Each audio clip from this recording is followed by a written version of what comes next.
Welcome to another special edition of Global Business Insights, where we summarize some of the key trends, the key business trends unfolding in the first quarter of 2024.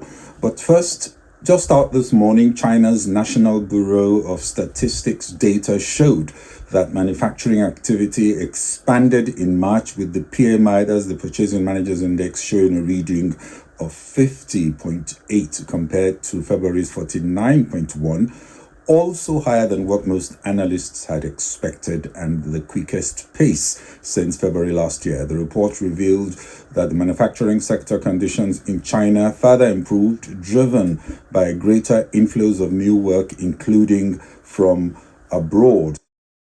But back to the business trends in quarter one and what that could mean. We saw 5 key trends playing out, and the first is the fact that we see everything rallying in global markets. Second, geoeconomic risks look like they are still revving up. Gloves are off. Big tech versus regulators. We'll see how that develops. The Nigerian Renaissance in terms of reforms and recovery is in early stages, but we'll discuss where that's at. Some positive news there. And global majors sustain resilience as we see some of the shocks, the geoeconomic shocks like inflation, abating. Being a holiday in most parts of the world, most stock markets are closed, but as at the final day of trading in the first quarter of 2024, the S&P 500 jumped 10.2% for its best quarterly performance since 2019. The Dow Jones Industrial Average added 5.6% for its best quarter since 2021, where we also saw the Nasdaq advancing by over 9%. March also saw a 5th consecutive positive month, with the S&P and Dow up 3.1% and 2.1% respectively, while the Nasdaq was also up 1.8%. For the S&P, analysts say it's the 4th time since the start of the millennium that it has gained over 8% in the first 3 months of the year, joining 2012, 2013, and 2019, when it rose 12%, 10%, and 13.1% respectively. For the Nasdaq, there are fears that another tech bubble could be playing out as money is being pulled into the sector with less clarity on future returns.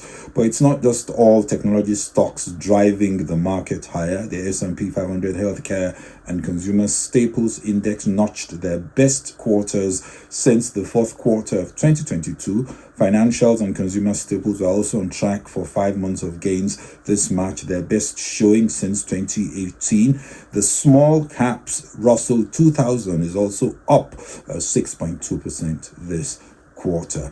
Previous trends suggest that there is a 90% chance of a positive year end for most indices, given this blistering start to the year, as the drivers are helped by lingering tailwinds. If we go back to the last 75 years, for example, a climb of 8% for S&P 500 in the first quarter has always meant nearly 94% chance of more gains in subsequent quarters. First, look at the bets on AI stocks with the strong outlook narrative from the likes of Nvidia. All these are powering the AI segment. Also, analysts are more expectant that the start of the rate cut cycle from the Fed could be as early as June, and then there's the increasing fear of missing out, FOMO, and gains, missing out on gains, tempting traders into deeper exposure into equities. Recently, however, the Bank of England warned about the private equity sector managing assets worth about £6.3 trillion, adding that the rapid growth in that sector poses a threat to financial stability. That's from the Bank of England. But it's not just equities that are rallying. Even the most bullish of bulls didn't see $10,000 cocoa on the horizon. Bitcoin has spiked up over 35% this quarter alone. Brent crude is up 12%, flirting with $90. Gold also at record high. Another driver could be the upward revision from the U.S. economy we got in the latest summary of economic projections from FOMC, where 2024 growth was revised up by a third from 1.4% in its December forecast to 2.1%. Barring any unseen surprises, the outlook suggests a green, but I would prefer to land more on amber, mainly due to one important element for markets, and that is risk. An election year tends to push liquidity and investment activity, but this one could be peculiar as Trump makes his bid to return to the White House, and the geoeconomics look set to deliver a black swan event. There is no doubt that geoeconomic risks are revving up. No end in sight to the crisis in the Russia-Ukraine front, and on the Gaza-Israel axis, the same. US-China economic tensions are also set to intensify as China prepares to export its way out of the economic slowdown it faces. And the United States, Europe, and Japan are already worried that larger Chinese trade surpluses and foreign deficits will undercut competition abroad and threaten to put Western firms out of business. So we're likely to see more anti-dumping tools deployed to protect economies from damage caused by cheaper Chinese exports, which means more tariffs and a higher cost to doing business globally. As more economic growth shifts to the global south led by India, China, and Russia will attempt to leverage their influence in the global south to stifle Western sanctions as Ukraine continues to hold on despite heavy costs bankrolled by the West. Calls for a two-state solution, which some have called a mirage, committing to an Arab state of Palestine, living alongside the Jewish state of Israel in peace and security, seems to be gaining fresh momentum. But the past decades of destruction, denialism, and deceit suggests almost anything is possible in this arena. For business, the East-War cleavage is deeper than ever, now spilling more into economic chapters as the US moves more deliberately to cut China from access to new technologies and China moves to greater self-reliance. Be sure this move will hurt US interests as retaliation scenarios play out and companies are forced into more expensive sourcing alternatives. It could be an opportunity for enterprising emerging spots like Vietnam as the search for an alternative to China opens up interest in markets like Africa, Latin America, and Asia. The outlook for the global economy on this front, I think, is a red. It was a rough quarter on the wrestling ring between big technology firms and regulators. Just today, Microsoft said it will sell its chat and video app teams separately from its Office product globally after it unbundled the two products in Europe, as Microsoft seems to be moving quickly to avert a possible EU antitrust fine.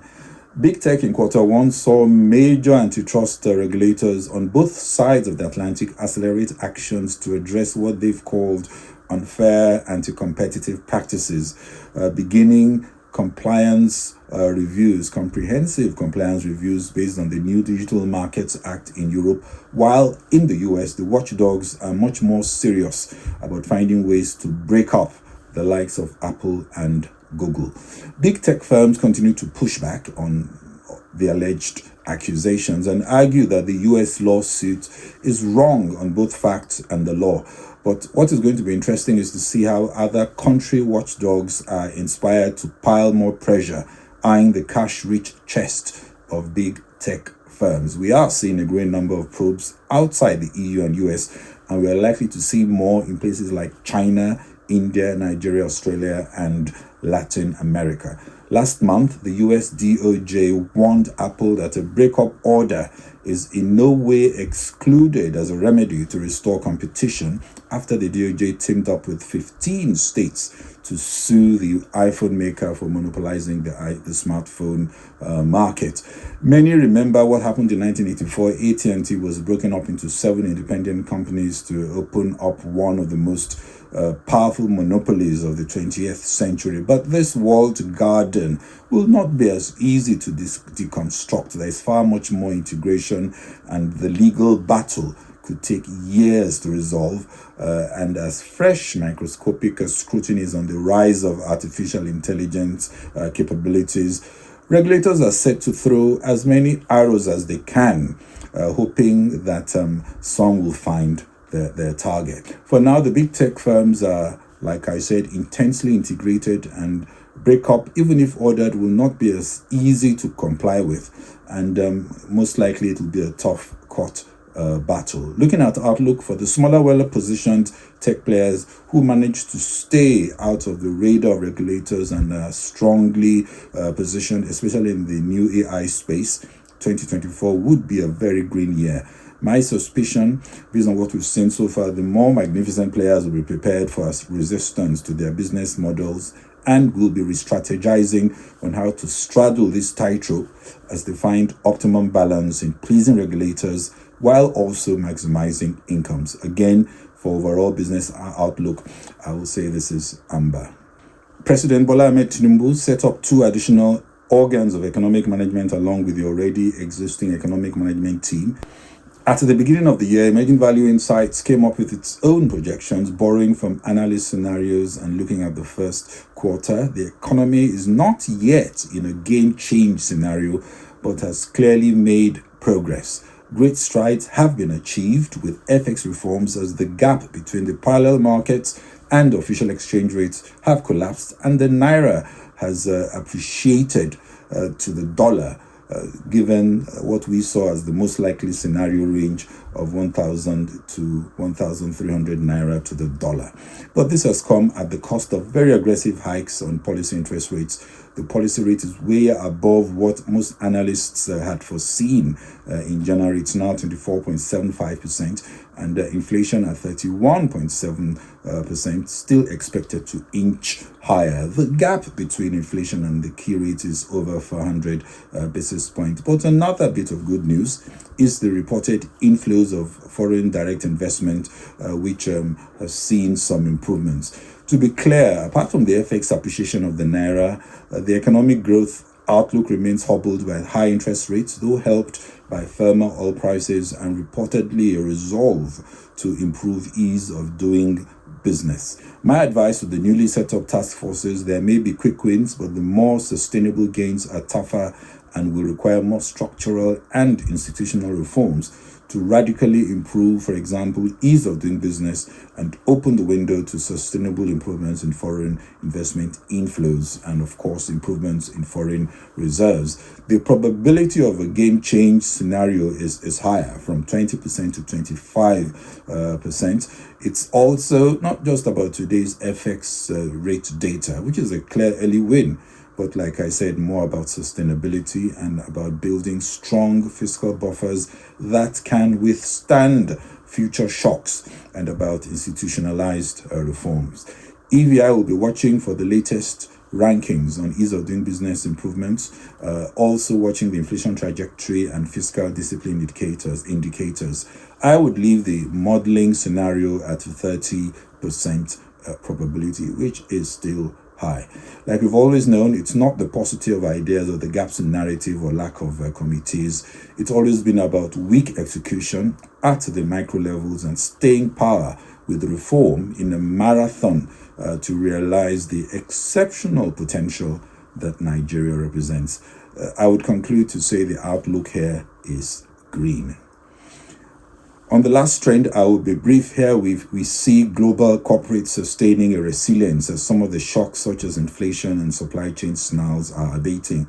There's a sense of strong hardiness as corporate players fortify themselves with more resource-efficient business models and shaved off fat. Now looking to a more optimistic future as the mood for future investments also was better. Still, it's an amber here for the outlook for the year, as many are forced to pause head cuts and digest more margin compression as inflation erodes consumer appetite. I also suspect in subsequent quarters we could see greater impact of geo-economic pressures on corporate performance. Well, that's it from me on Global Business Insights. This is Bode Oshosami. Please share, kindly follow on Facebook and LinkedIn, subscribe on YouTube and X. Thank you very much for watching and following. Bye-bye.